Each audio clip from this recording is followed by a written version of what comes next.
It was December. I just ended a 4-month hiatus from smoking marijuana. I was getting very high and certainly enjoying becoming reaccustomed to pot once again towards the end of the month, right after Christmas. I was with my 2 female friends, which I will refer to as M and A, and we decided to contact a dealer that M knew. I had never met this dealer before, but Men claimed that he was a reliable source of good weed. She made the arrangements over the phone, and we drove to his house, where M went inside to purchase the pot. We had all pitched in money and planned to get about a 1/4 ounce of what we were told was very high quality nugget. M soon returned, and I anxiously looked at the weed that she brought back with her. We all recognized it as looking like very poor quality. M suggested that we try to smoke it before making a judgment, and we did just that by packing a bowl. The smoke was unpleasant, but it didn't taste that abnormal at the time. After only 2 hits, I felt extraordinarily stoned.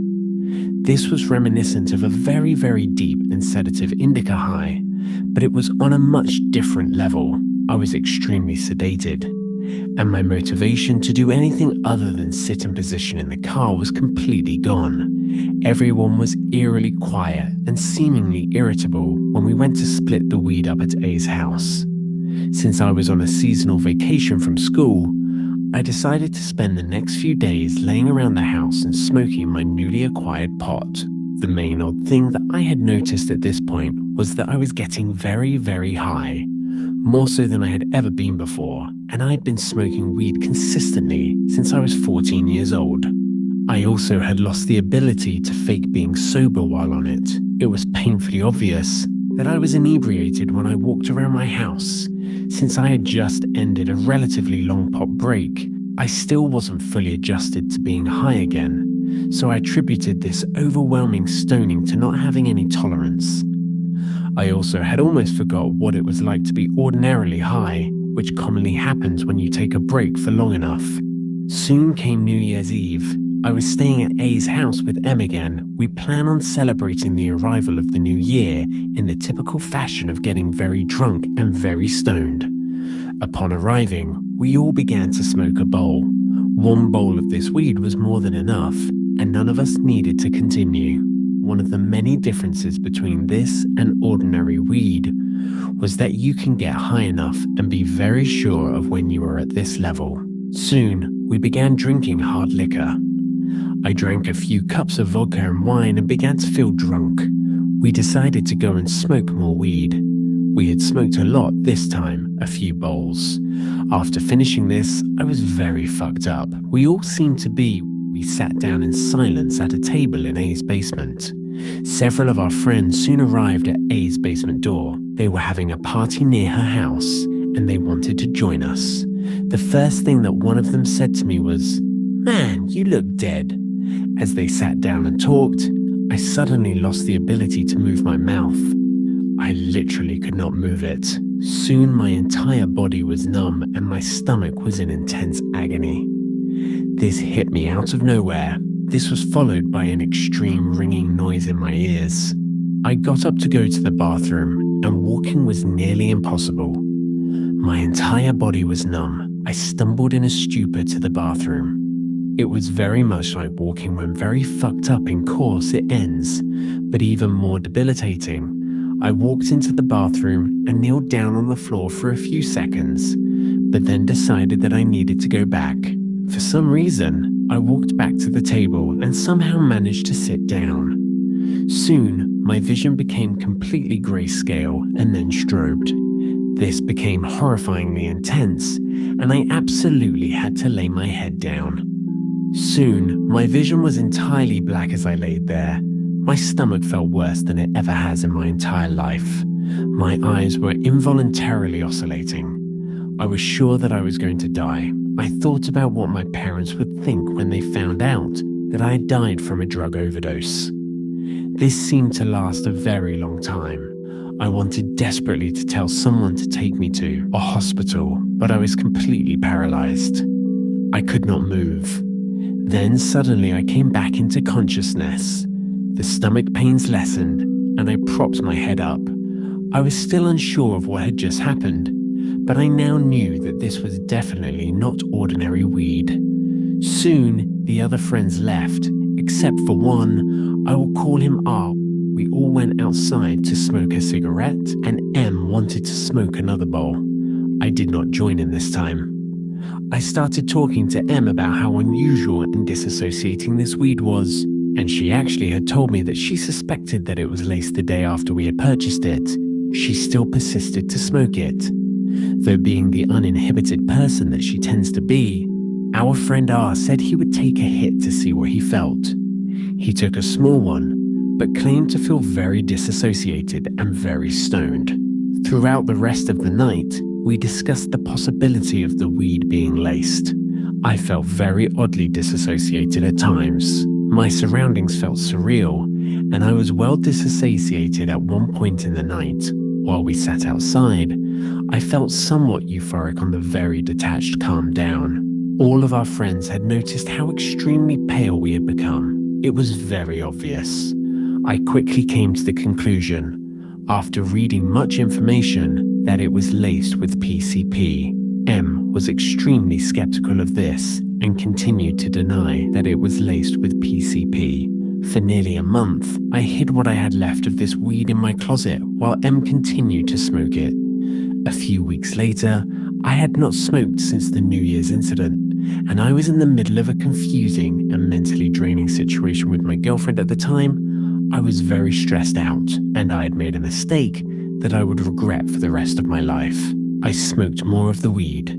I was starting to be persuaded by M that it wasn't laced with PCP and that it was just an overpowering type of weed. I started smoking it again, but I would only take one hit each night. One hit of a minuscule amount of the weed was more than enough. After that, I would often lay and feel as though I was moving comparable as to how you would feel if you closed your eyes while on a carousel. I, of course, continued to be very inebriated. I noticed that the high also came in waves. One moment I would feel fine and that I would be very stoned again. I continued smoking it for a few weeks until I gave into my instinct and stopped to my surprise. I would always feel fucked up and stoned again when I would first wake up in the morning or smoke cigarettes. I also began to notice my extreme paleness, odd facial structure changes, and what seemed like a rash on my forehead. A few weeks after quitting, I started to experience severe psychosis. I felt delirious and out of touch with reality all the time. Everything was surreal, and I was undoubtedly depressed like I had never been before. All of those who had smoked the PCP seemed to be having identical after effects. We all had a lot of trouble articulating words and forming sentences, and we slurred our speech. The schizophrenic-like phase was so long ago that I can't quite remember all of the effects, but I was psychotic like I had never been before. I cannot stress how horrible this was enough. I became irritated with anyone who would talk to me, and I had several very aggressive fits of absolute rage after simply looking in the mirror. I hadn't even considered the fact that this had all stemmed from smoking PCP because my mind was so clouded at the time. I did not know of the horribly negative after effects of PCP because they are not well documented.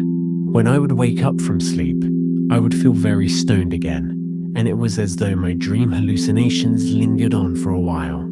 When I first awoken at days, I am still unsure of why this is. It was very out of the ordinary. A month or so after quitting, I told my other friends from school of this odd weed. They decided to test it out. They felt confident that it was not laced with PCP. One suggested that it was just sprayed with an herbicide. We drove around, and I gave them what I had left of this weed to smoke. I refused to join them immediately. One of them, a self-acclaimed connoisseur of weed, said that it smelt of plastic and was not typical of weed at all. I had not noticed a very pungent odor until he had pointed it out. It does have a very distinct smell, but I wouldn't compare it to plastic. They smoked it, and both said that they felt very stoned, but not extremely abnormal. Soon, they claimed to be very disassociated, and they noted how the stoned feeling that it created occurred in waves. They decided on calling their 50-year-old veteran psychonaut friend, who had actually smoked PCP many times in the past, in order to verify what this was. We met him, and he took one hit of the pipe.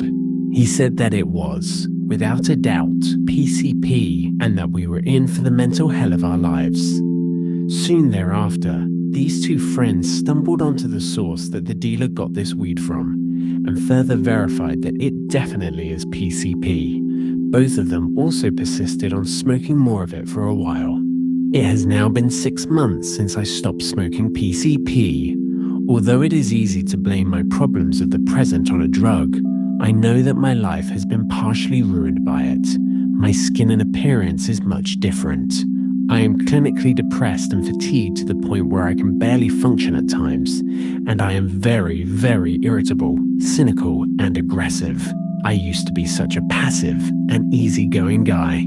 The personality shift that resulted from this has cost me 2 girlfriends, a job, and the majority of my friends. I no longer get the pleasurable marijuana highs that I missed so much for a while afterwards. All that I felt when smoking ordinary unlays weed was a stupor like PCP high after a while that faded away. But pot then just burnt me out and sent me into horrible depressive states for weeks. I have now abstained from smoking weed for a few months, and I worry that I will never be able to simply get innocently high again. Nobody should ever take that for granted. PCP is a lot more dangerous than it seems to be perceived by the drug-consuming community.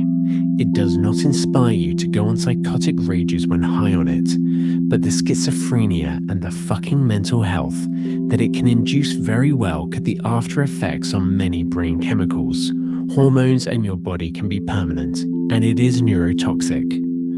I am still very much negatively affected to this day, and I know that I will never be quite normal again. All of those who had smoked the PCP lace weed, including the friends who had tested it out, have all claimed to some degree to be severely depressed, worn out, and psychotic after smoking this horrible substance.